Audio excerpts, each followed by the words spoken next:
I can't tell you how many times I have told people who are cheering on Trump's agenda with these mass deportations, these rolling back of civil rights and DEI policies, thinking that they're hurting Black people, but they're not.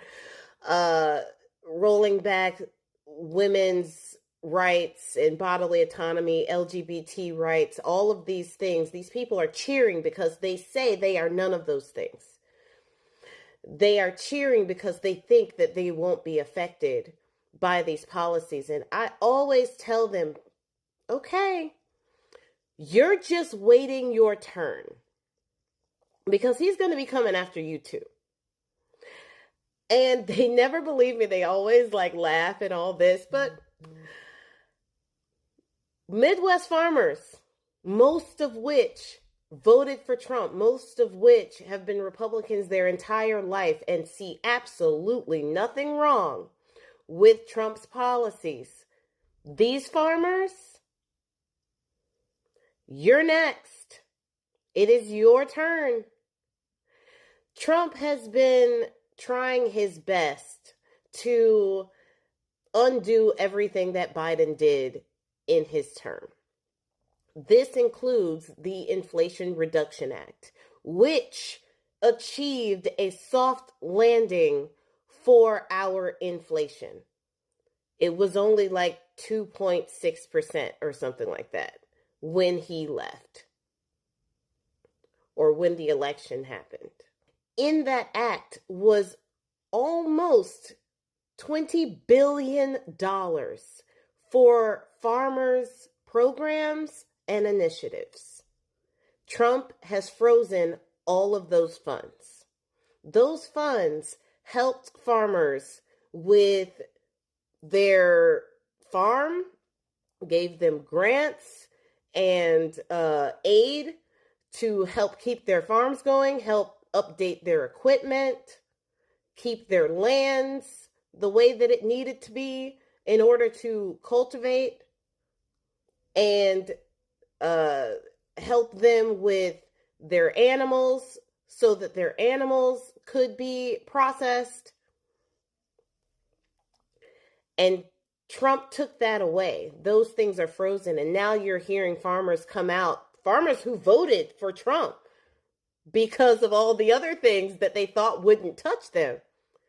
They're coming out now saying that they're going to lose their farm because of these policies.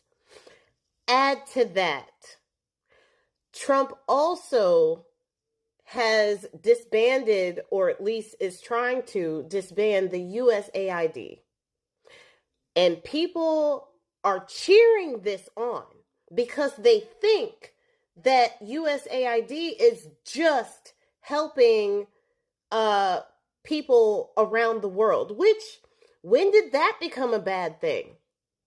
Right? When did America's soft power become a bad thing? That is exactly what China's doing. And guess what? Without USAID, China is going to fill that void. So if you enjoyed America being the number one power in the world, we just gave that up. Good job.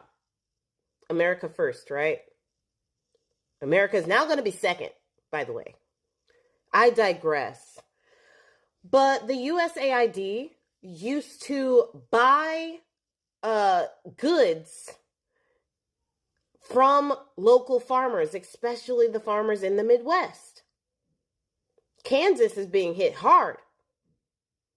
And so they bought these from our local farmers here. That's where they spent their money.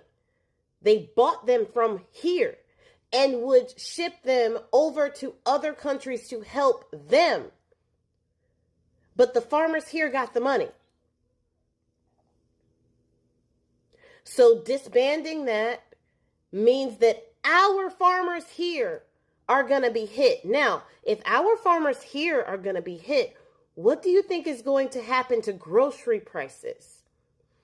Not only are grocery prices already going to be high because of the losses that farmers are suffering because of the mass deportations that you are also cheering, that you think is not going to affect you, But now these farmers are not only going out of business, but they are losing the money that they were making to keep our prices low here.